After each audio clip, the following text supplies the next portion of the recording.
ముఖ్యంగా అద్దంకి నియోజకవర్గంలో రైతులు పడుతున్నటువంటి కష్టాలు వర్ణనాతీతం.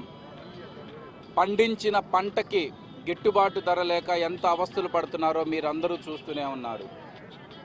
ఈ నియోజకవర్గ ఎమ్మెల్యే మరియు మంత్రి స్థానంలో ఉన్నటువంటి గొట్టిపాటి రవికుమార్ గారిని 2 రోజుల క్రితం కొంతమంది రైతులు, రైతు సంఘ నాయకులు వెళ్ళి మా పరిస్థితి ఇది అని మొరపెట్టుకుంటే వాళ్ళ మీద కొంచెం నిష్ఠూరంగా మాట్లాడటం ఎంతవరకు సమంజసం ఒక్కసారి ఆలోచించండి.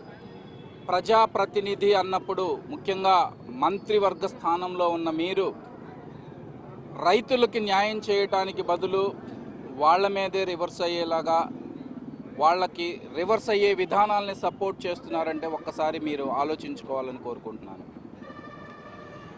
రైతులు పడుతున్నటువంటి సమస్యల మీద వైఎస్ఆర్సీపీ పార్టీ బలంగా పోరాడబోతుంది.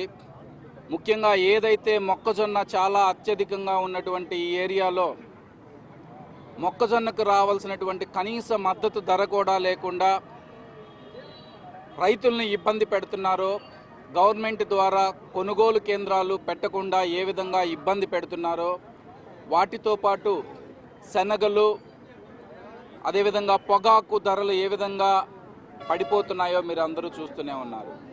అంతెందుకు, మోంతా తుఫాను వల్ల మొక్కజొన్న రైతులు నష్టపోతే ఆ నష్టపరిహారం ఇప్పటి వరకు అందలేదంటే కూటమి ప్రభుత్వం ఏ స్థాయిలో ఉందో ఒక్కసారి మీరు ఆలోచించుకోండి.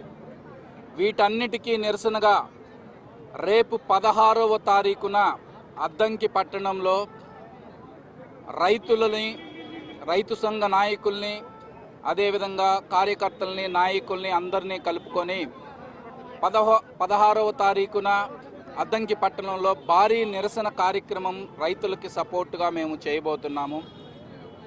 ఈ కార్యక్రమంలో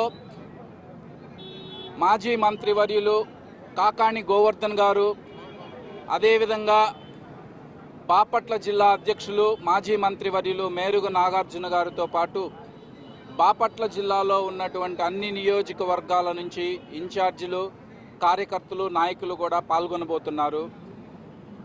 ఈ కార్యక్రమానికి ప్రతి ఒక్కళ్ళు పాల్గొని దాన్ని విజయవంతం చేసి రైతుకు మనం డైరెక్ట్గా ఏం చేయలేకపోతున్నాము, కానీ వాళ్ళకి సంఘీభావం అన్నా తెలియజేసి ఈ కార్యక్రమాన్ని జయప్రదం చేయాలని కోరుకుంటూ సెలవు తీసుకుంటున్నాను.